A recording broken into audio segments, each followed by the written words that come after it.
purpose too, and we might see something new today.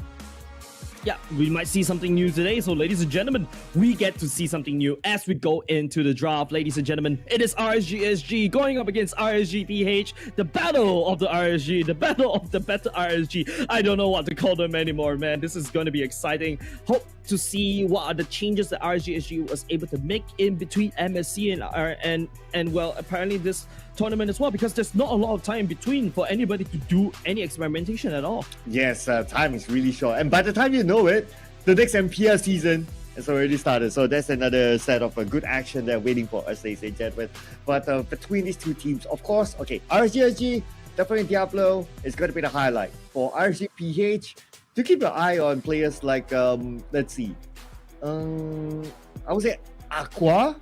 To keep your eye on him. I think he's been multiple MVPs before this in the last time we saw him. Yeah, that's definitely right. We actually seeing the draft right here on the screen, by the way. Right here is going to be the bans. It's RSGSG going in the first pick, whereas RSGPH going in second pick. And it's going to be very interesting because I see an Angela being banned away by RSGPH.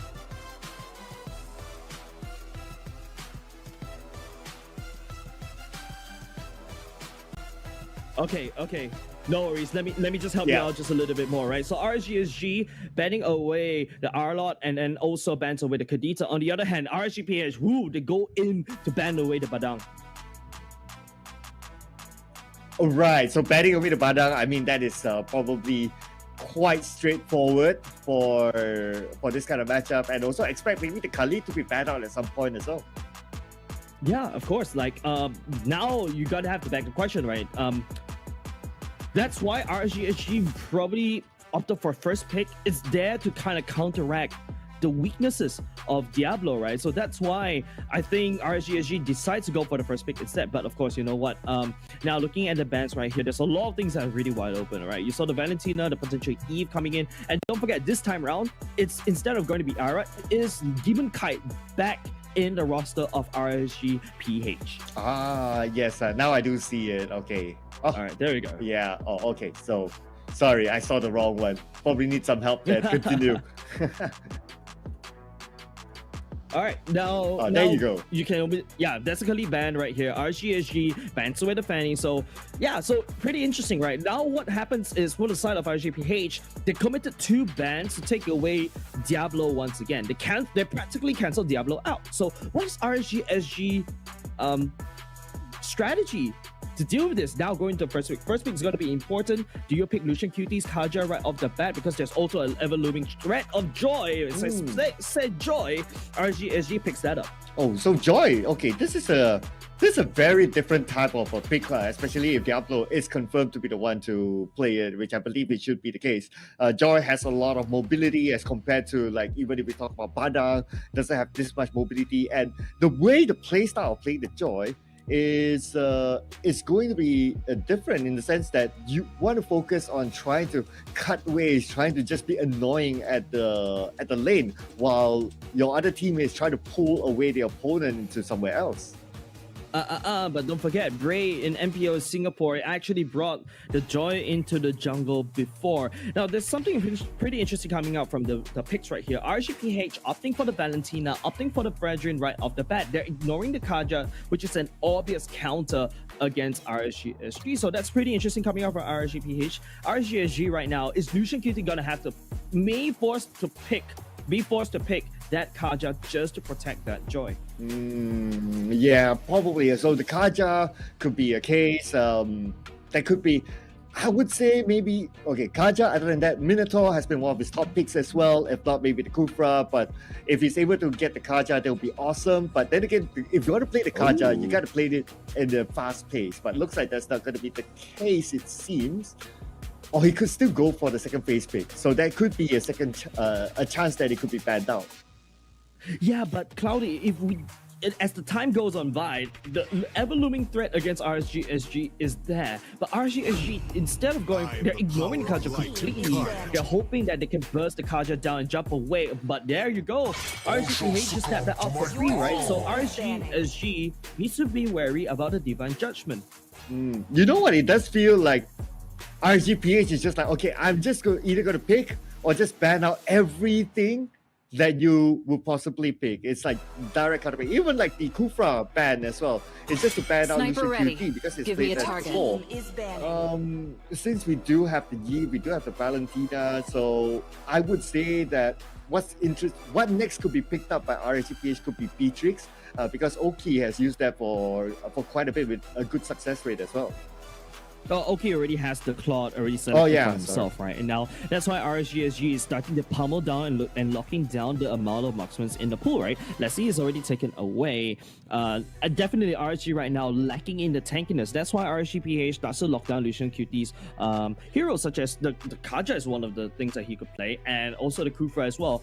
You mentioned the Minotaur. I think RSGPH can lock that in because the Minotaur to basically deny and slow down the Kaja coming in for Divine Judgment, that's going to be big against RSGPH's win con. So have to take that away, but no, instead they're taking away the Archive for now. Yeah, the only bad thing about the Minotaur is that it's pretty short range, so you got to be really close to who your potential target could be by Kaja and need to react really, really fast. But that is still open, so that I think will be still okay. If not a Minotaur, the other one that I would think would be interesting would be a Franco. So looks like the Beatrix ban, pretty obvious because Iman might pick it.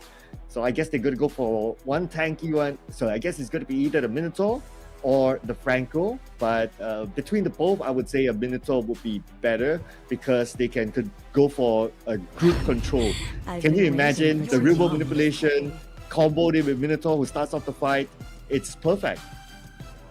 Yeah, of course, obviously, you know, looking at RSGSG's draft, they know immediately these two last picks must be tanks, right? You need tankiness. If not, they're going to be just squashed to death. RSGPH, on the other hand, locks in the carry preemptively. That's really big brain coming out from RSGPH. Now, if you look, I really agree with you. The Minotaur looks good as well. The Franco looks good as well. But between the Franco and the Minotaur, I prefer the Minotaur because you really want to settle down the AoE damage and also the AoE lockdowns, right? Because of Mino and Rage. Whereas Franco, you know, go fishing, right? But even if you fish somebody, you lock somebody down, I don't think RSGSG's roster has enough damage to burst anyone that catches that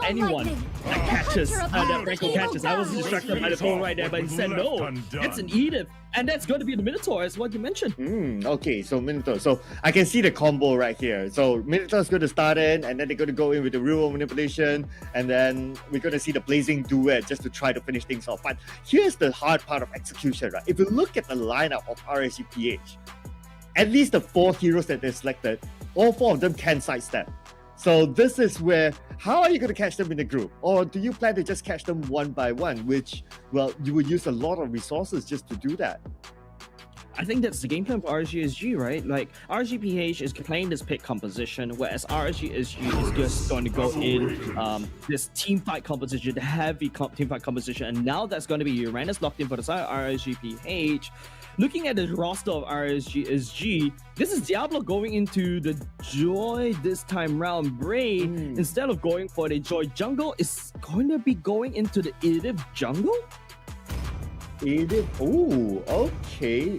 I'm not a big fan of that because I feel that the Edith jungle doesn't clear as fast. So I'm not too sure how that will work out, honestly. Wait.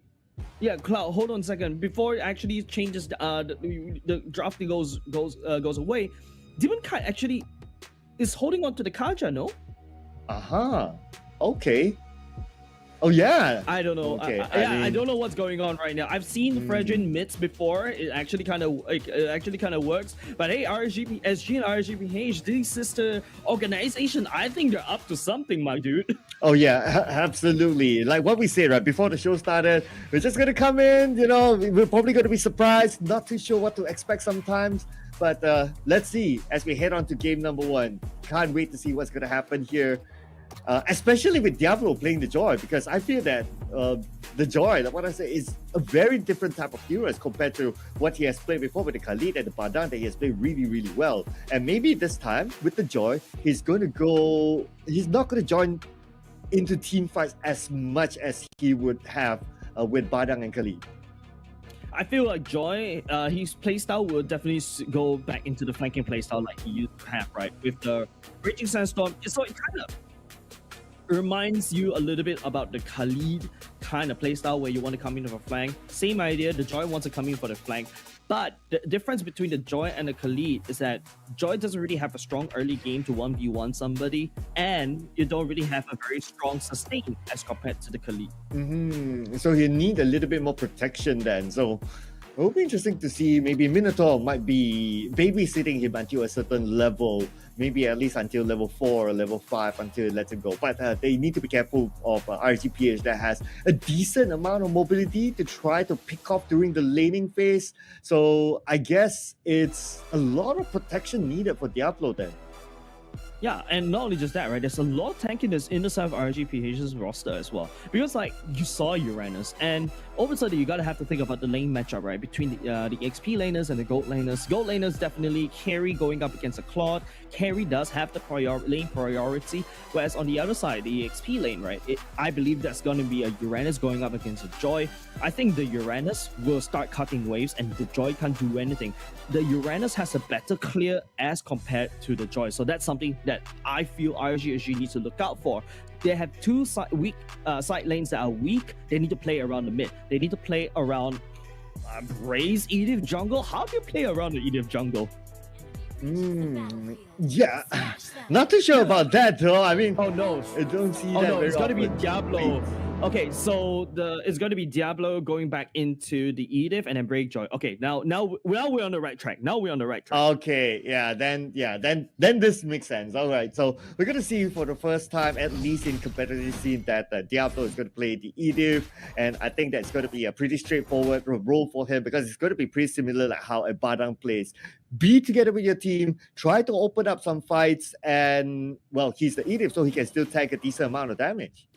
Yeah, there you go. Aqua and Nates being a little bit cheeky right there, but Diablo will spot him out right there, knock him all the way out. Bougie letting down a lot of damage. There's a lot of damage coming out for the boy Crystal. I wasn't expecting that.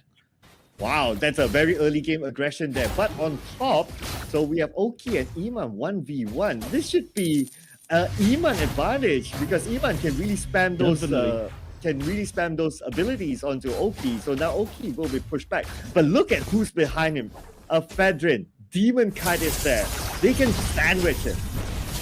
Yeah, Demon Kite right here. It's not a Kaja jungler that I was talking about. I think the graphics are there. It's a little bit wonky, but hold on a second. Demon Kite lands a taunt onto Oki. Oki's only level 2. He has to run for the heals. And Lucian Cutie coming in just in time to support, but Light is already there just in case if RSGSG wants to counteract. But that is a big problem over the side of Oki because he's now denied away from the farm. And not only just that, Iman has full lane control. Yeah, at the same time, at the bottom, looks like we might see our first split, but nah, it's a Uranus at the end of the day. So it's not that easy for them to just dish out the dash. Plus, Bray and Diablo, at this point of the game, they still don't have that amount of damage to burst out, especially when you're dealing with Uranus. I think right here, RSGSG should just ignore the Uranus, right? And right now, with the first turtle already spawned, Demon Kite already at the turtle pit right there, has the turtle priority. Diablo has his hands full, handling Nets and also Aqua at the same time. Now, because of that rotation, they could rotate easily over to the turtle, but it got reset just a little bit. However, RSGSG, they're looking elsewhere. They're looking at top. Oh, okay. It's going to be a 3v2, but I don't think they're going for the jump. I think they're kind of buying time right now for Bray because Bray is doing his thing inside of RSGPH's jungle just to distract them a bit. But now they do know that he's there. But at the same time, the turtle is not challenged at all by RSGSG.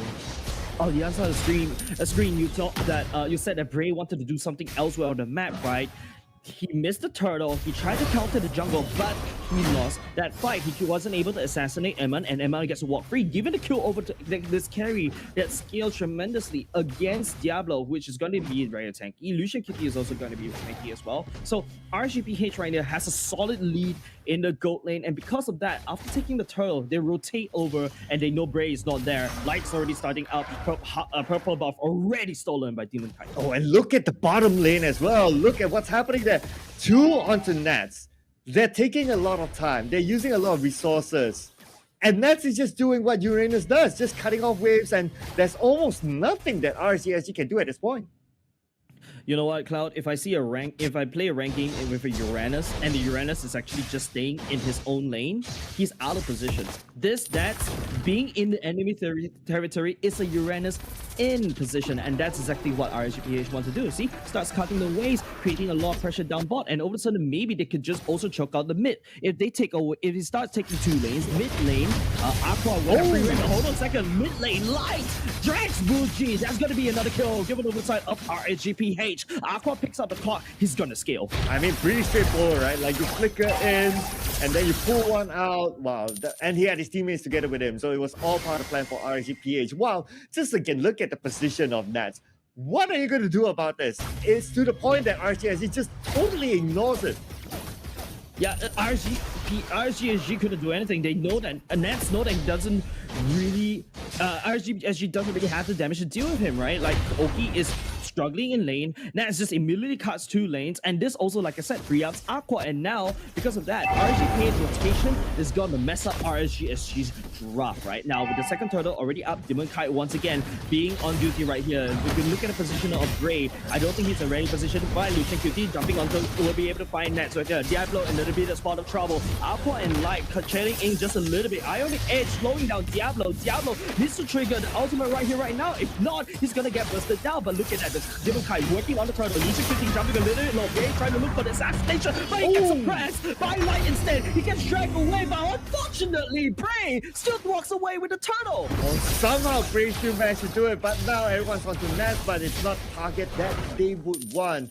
Now, the only thing that they can do to try to counter Nats is that maybe fight fire with fire, like Joy has the same ability of cutting waves as well. So if he's doing that on their own lane, well, might as well Joy. If we reach that power spike, just go and cut the same wave, and they just neutralize each other. But Cloudy, I don't think the Joy enjoys cutting wave, especially this is a Joy jungle, right? Diablo as this Edith is not a very good hero to cut the wave. So that's why RSGPH is just throwing all these questions over to RSG, and RSGSG doesn't really have the answer. Immediately you see bottom lane already cracked open, Diablo hungry for the farm and already a 4 HP. RSGSG needs to reinforce down that bottom lane. Lucian QT jumping on top of Nats right here. He's just got a love in concentration. Oh, he's already gone right now, but he's getting us up in the air. Bougie and Diablo doesn't really have the damage to deal with Nats. Look at this. Nats pulled 3 players from RSGSG to him. Can you imagine how much space that opens up for the rest of RSGPH? Like, they can just do anything they want up there, and Bray can just be all alone. Yeah, while we're focusing a lot on down bottom lane, Iman has already secured the shoulder stop, so that is a item power spike for the side of RSGPH. Demon Kai, on the other hand, doesn't really need to play, just doesn't need to gank at all because Nets is creating so much space down bot, right? And now because of that, you know, RSGSG has a weak EXP lane, RSGPH controls bot side instead. Alright, looks like action's happening here with the real-world manipulation on. Real world manipulation on. Nets will be able to find Bougie. Bougie has to run for the hills right here. Lucian QT a little bit low. Cannot kite or peel for the team. Diablo, the first casualty for that team fight right here. Oki doesn't really have the damage right here. RSGPH takes down top as well instead. Light doesn't really have the divine judgment. Oki stepped forward, but not in time to defend against this RSGPH siege. Yeah, and with that kill onto Diablo, they are opening up more space for them to get the turtle, but Bray could be the next one to go down, just like that. Oki goes in with a blazing duet, but not enough damage at this point, especially with Nats being the tank at the front. Look at Nats, he doesn't really care. Oki is basically tickling him, and every single basic attack you do onto Nats is actually healing. He's actually just gonna pop the concentration and just start running for the kills, right? But hold on a second, he gets immobilized right there. That's A-okay. But on the other side of the map, RSGPH is just raiding RSGSG bases one by one. Each turret goes down. Yeah, they're just choking RSGSG down right now. The moment RSGSG steps into the jungle, everything is gone. RSGPH, they have total control at this point. And now they're doing the opposite of before. Nats is now fully focused on the top lane. And the rest of RSGPH focusing onto the bottom lane. They will just take the turrets down one by one that way. This is an empty forest. RSGPH just literally deforested RSGSG right there, right? There's nothing for Bray to farm. Bray is now a Joy that doesn't really have the damage at all to assassinate everybody. Don't forget, you know, because Diablo was actually put behind by this one Uranus, and now all of a sudden RSGPH, they got full control mid, they got full control bot, and RSGSG, they cannot contest for anything. And there was like, what, 2 or 3 from RSGSG onto Nats at top lane earlier on. There was nothing that they could do. And now Bray is in trouble, 4v1. Make that 5 in Nats there, but Bray has the movement speed to get away. And of course the dash, right? Dre, still managed to get away, but like what I said, there's nothing for the side of RSGSG to farm. But let's take a look at the emblems right here. Yeah, if you look at the emblems, so what's interesting about the new emblems is that if you take a, you can actually, it's actually quite flexible, right? It doesn't necessarily that if you are a fighter, you cannot use an assassin, or even if you are an assassin, you cannot use a mage emblem because of one key point: adaptive attack. So that is something that will be used and will be creatively utilized by the team. I think in this particular match, Sir Cloud, sorry, I keep calling you Cloudine by mistake. But like, I feel like in this particular patch, it's really flexible. You start to see mages instead for going for the mage emblem. They can actually go for the assassin emblem. The magic pen so valuable for mages such as Buji on the Eve as well, or even the Aqua on the Valentina right now. So as we say this, Diablo is just tickling nets. There's nothing to be done right there. Oh, but there's something to be done in the mid, whereby RSGPH happily takes 2, make that 3 kills in the middle. And now Nets is just saying hello. I can't watch this. RSGSG, 3 men down, get busted down by just one Aqua shotgun, right? By the first kill of the Valentina. And now RSGPH is knocking down RSG doorsteps. And then RSGSG they can't do anything. And, they couldn't scale into the late game. They don't really have this early game rotation. RSGPH is just making a full advantage of this, taking full advantage of this, and that advantage was created by one pick, Nets. And the inhibitor turret is down, and we're only like 10 minutes into the game. Not only just that, Sir Cloud, they're also sending down the Lord down, marching mid at the same time. Nets just inching just a little bit. Diablo will try to pick that up. Well, RSGSG does have enough damage to burst. Nets down, that's finally the UN is dealt with. But then again, the Lord finally did clear out. That's also going to be Aqua jumping in. The Mutant stolen one, knocking everybody sky high. RSGSG slowly but surely getting blown up. Emma, free hit, light wheel, sliding onto the core. Ladies and gentlemen, RSGSG needs to try to defend, but unfortunately for RSGPH, not enough minutes to clear it out, but the minutes are streaming in. Yeah, saved by the minions that are not there. So a little bit more time bought by RSGSG, but look at the gold gap at this point. It's about 10k gold gap, 28k versus 37k. Items must be a big gap as well. Yeah, of course. Like you talked about items there, the producer gave you the items to take a look at. Wait, is that ice cream one for the side of Oki? Oh,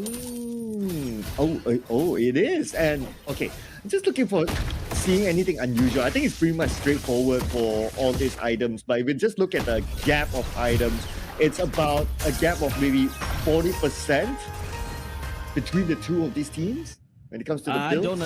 I don't understand percentage, but I understand numbers, right? 3.3k in a favor of Airman as compared to his counterpart. The Claude totally choked out from any sort of farm.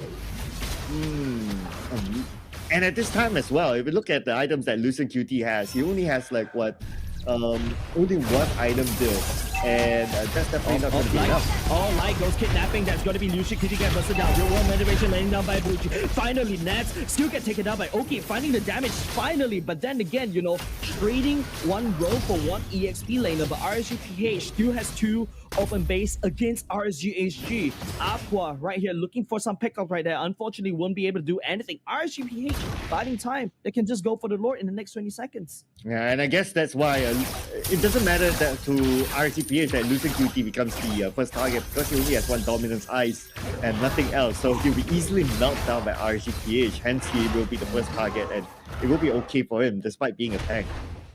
Yeah. Sir Claude, I feel like looking back on this, RSGSG, they do not know what to do right here, right? The plan that they wanted in the early game, they want to play standard, but RSGPH says no. I'm gonna force you to be a little bit uncomfortable by covering 2 lanes at the same time. And now, like RSGPH, you start to see how they're abusing the fact that RSGSG doesn't really have a game plan going into this particular game. And that's also caused that Kuja actually left the roster and now is in Todak, right? So RSGSG, this is not a very good showing for the first series of the day. Yeah, it is a tough game for them. I mean, just look at the turrets. They only managed to get like 1 turret and one turtle at the early stage of the game, and that's about it. But I do like the fact that RSGPH, despite them having this level of dominance, they're still very disciplined to take the Lord, still to push out the lanes before making this move.